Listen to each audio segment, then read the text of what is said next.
The Speedy story picks up again in 1989 with Mr. Ed Burt. Ed grew up in Belleville and loved diving from an early age. He obtained an engineering degree at Carleton University in Ottawa and would go on to form two enterprises. First was a metal foundry that specialized in marine products. And second was an exploration and salvage company called Ocean Scan Systems. Jobs that Ocean Scan Systems would undertake were varied, but included things like finding a small aircraft that had crashed in a northern Ontario lake, or, on occasion, the nasty work of pulling bodies out of submerged vehicles. They often worked with the law enforcement agencies, the RCMP, the OPP, and the Coast Guard. They often trained OPP divers.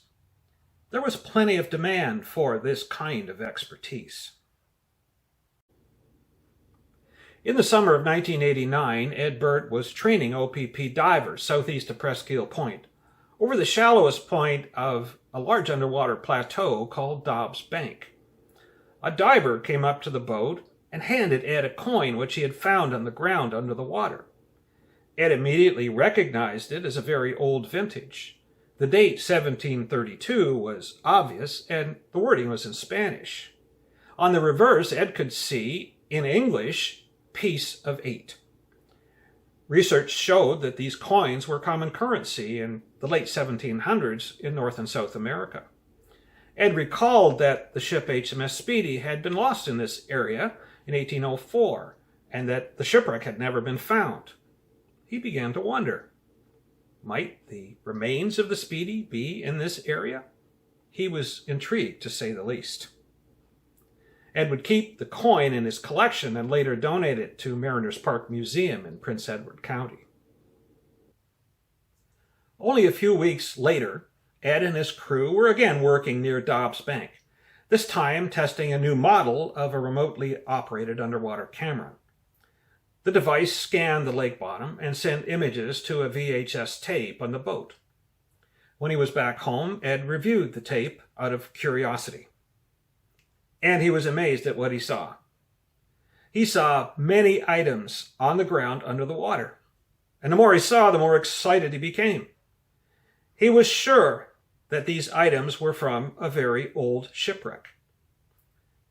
Video resolution was low and underwater visibility was poor, but he believed there was enough information on the tape to suggest that further investigation was called for.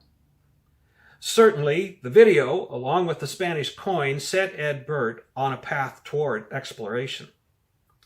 Later, Ed would create a promotional video that would include the original images from the 1989 testing.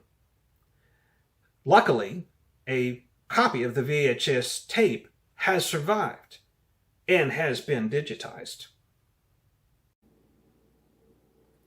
In order to get started, Ed contacted a professional marine archaeologist who viewed the video and agreed that further investigation was warranted.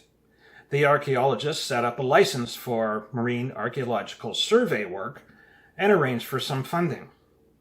Bad weather delayed the work, so the first day on the lake wasn't until June 16th. They began to follow the grid system that was created by the archaeologist, dragging the ROV camera under the boat, collecting video of the ground under the water. The objective was to relocate items that had been seen in the 1989 video. No location information had been collected during testing, and it was a very large area. So the project would be a process of eliminating one grid square after another until they found what they were looking for. Glen Rover was the survey boat used in the 1990 season. Here we see Ed Burt sitting in Avon, the inflatable raft that was used as a diving platform. The chief diver in Ed Burt's crew was Terry Coons, seen here with a scorching sunburn. Terry was a very experienced diver who had gained much of his training with the U.S. Navy. He talked to me at length about his role in Ed Burt's crew and the activities of the Speedy project. He said that there were several weeks in July and August of that first season when the weather was perfect on the lake, so they were able to spend many long days and several days in a row on the lake. He said he lost 50 pounds from constant diving during that good weather period in the summer of 1990.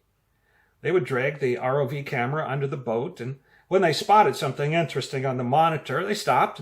Terry would dive with the 35mm underwater camera, try to locate the item under the water, and hopefully take some pictures. They followed this procedure dozens of times, and hundreds of pictures were taken of items under the water. The weather dictated everything. Its crew was made up of experienced divers who were not intimidated by wind and waves on Lake Ontario. However, safety was paramount. So the survey work was often aborted due to high winds and waves and bad weather coming. Ed was responsible for recording details about the work on survey sheets that would be submitted to the ministry. He recorded the names of the survey crew, the waves, the wind, the temperature, what equipment they were using, and what they found, even on days they found nothing. Ed also recorded details about the frustrating problem they had with radar readings. It turned out that in this area south of Presqu'île Point, radar readings could vary 10 to 15 degrees from hour to hour. They constantly had to go back and repeat the radar readings just to make sure their information was correct. Ed and his crew wasted a lot of time on this problem, and it wouldn't be solved until they started using GPS for location finding. Through the diving season of 1990, the survey work continued, but they failed to locate any of the items that Ed had seen in the 1989 video. Everyone was getting frustrated at not finding anything. Then, late in October, they hit the mother lode. They moved to the next grid square and quickly identified many items scattered widely. Ed identified items from the 1989 video and was excited that they had finally made some progress.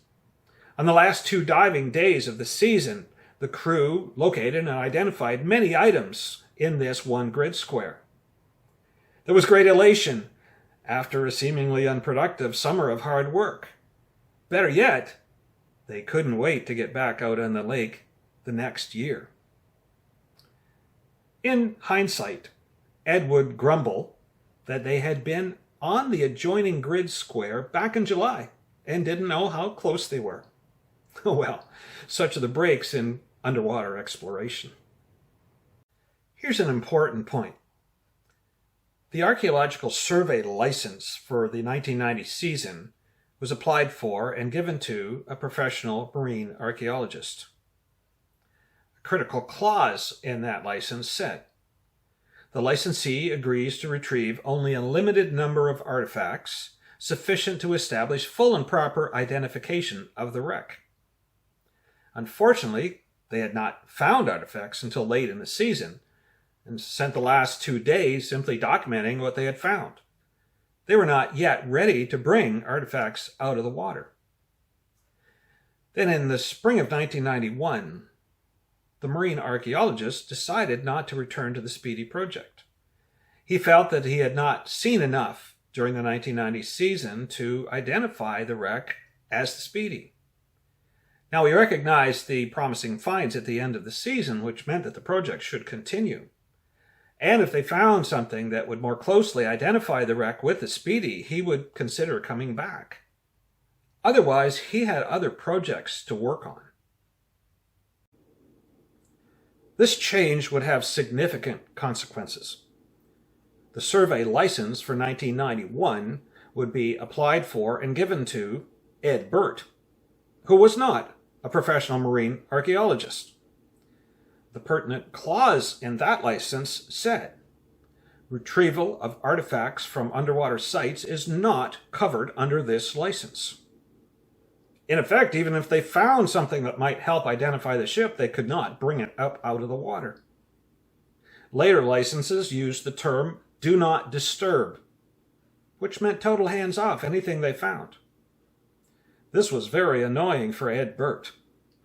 Now that they'd actually found artifacts late in the last season, they could not now in 1991 bring them up to help identify the wreck. And if they couldn't begin to identify the wreck, then the marine archaeologists were not going to be interested in helping with the project. And if the professionals were not involved, then individual artifacts were not likely to be identified as part of a particular ship. It was a classic catch-22 situation. What did they find? They found a debris field. No, it's not a sunken ship like we have seen in National Geographic or recreational diving magazines. In fact, there is really no sunken ship at all, at least in the conventional sense of what we feel a shipwreck should look like. They found a large debris field scattered widely over several square kilometers. They identified many items scattered widely, often in clusters. Many items are covered in moss. Some are buried in the sand, so they're difficult to identify at first glance. They found several larger wooden items which appear to be part of a hull or decking. Most of the wooden items found were broken and jagged, which suggests some kind of violent end. There may have been a shipwreck, but what Ed and his crew found was a debris field. Ed's survey sheets were far more interesting in the 1991 and 1992 seasons. Many days they included long lists of items seen, with a description and a set of location coordinates. Often the list went onto the back of the page or over into a second page. Items included masts, bottles, chains, cannonballs, decking, anchors, buttons, bell, chest, rigging, skiff, deadeyes, pulleys, rope, and many more. On 2 occasions, Ed recorded the sighting of a skull. Of course, there were many days that the survey sheets included 2 familiar words: nothing found. At least, they were finding things often enough that the days they didn't find anything were lost in the excitement of discovery from those other days. Ministry regulations recommend that exact location coordinates not be published in order to protect marine archaeological sites from plunder. As a result, exact location information will not be included in the book or in this video. The most compelling image in the 1989 video shows a pair of spectacles lying near a clay pipe. To the left is a cannonball and a glass bottle. These lie underneath the edge of a limestone shelf, and the cork is still in the bottle. Terry Coon says he saw this several times himself. He explained that there was a succession of these limestone shelves starting at the shallowest point of Dobbs Bank and progressing south. Artifacts often accumulated at the edge of these shelves due to wave action, so he got in the habit of checking them every time. And in this particular case, they found 4 items right together. More specifically, the spectacles in the clay pipe were highlighted by the 2 marine archaeologists who were associated with the Speedy project. These represent a very old ship from the early 1800s. In the early days of the Speedy project, this image generated a lot of excitement. The most easily identified items were the masts. The Speedy was a twin-mast schooner. Initially, when the divers saw these, they thought they were just logs. On closer examination, they saw that they were very close together. They were identical in size and shape. These masts align perfectly with the sketches and diagrams we have from the archives describing the construction of British gunboats in the Kingston shipyards in the late 1790s. That includes that one end of the mast is tapered. That was the end that fit into the deck. Speedy was a gunboat, so there were cannon on board. Several cannonballs were identified around the debris field, as well as one small cannon called a carronade. Terry Coons told me that when he looked closely at the carronade, he saw a raised area on the top. It looked like a crest. He thought there might be information on the crest that would help identify the ship. But do not disturb was in force, so he was not even able to scrape the moss off the crest. Ed often talked about the ship's bell. The best picture of the bell we have is from the 1989 video. Terry Coons said that he saw the bell several times. It's lying on its side, wedged between some rocks and covered in long flowing moss. He identified it as a ship's bell right away and was excited that it might be from the Speedy. It was very standard practice at that time to engrave the name of the ship in the ship's bell. Now, more than 200 years later, this large metal object may be one of only a few remaining artifacts that's not destroyed by waves, wind, and time that might be used to identify the ship. Terry Coons stood over the bell, and he knew it would be a quick job to scrape the moss away from the bell to see if the name HMS Speedy was there. However, do not disturb. He knew it was against regulations. It might jeopardize the project. So it didn't happen. Of all the artifacts that Terry Coons saw, this is the item that he thinks about even today. One of the items that Ed liked to talk about most was the chest. It was sitting right there flat on the ground with a big padlock on the front. It was typical of designs of chests at the time, with the ends that raised up again above the lid. Ed would often speculate that the statutes of Upper Canada, which we know were in the cargo of the Speedy on that trip, might still be there in the chest. Well, if they are, they would just be mush by this point, but it's interesting to speculate. Terry Coons said that he visited the chest several times and took 35mm pictures. He said that sometimes when you visited, the whole area would be covered with sand and silt, almost covering the chest. At other times, the whole area would be swept clean, leaving the chest sitting there on the rock by itself. This was an illustration of the dynamic nature of this area of Lake Ontario and the difficulties that it presents to explorers. At the end of the 1992 diving season, funding ran out for the Speedy project, and Ed Burt had to get back to paying work. In fact, the Speedy project had been a money pit. Two questions remain after the diving was over. First, Ed would often ask his skeptics, well, if it's not the Speedy out there on Dobbs Bank, which ship is it? Historical records include information about the resting place of every ship on Lake Ontario in 1804, except for the Speedy. Second, where are all those 35mm pictures? Terry Coons says that he took hundreds during his dives. I asked him where they might be, and he said, well, Ed had them, and nobody knows where they are. That would be an important mystery to solve.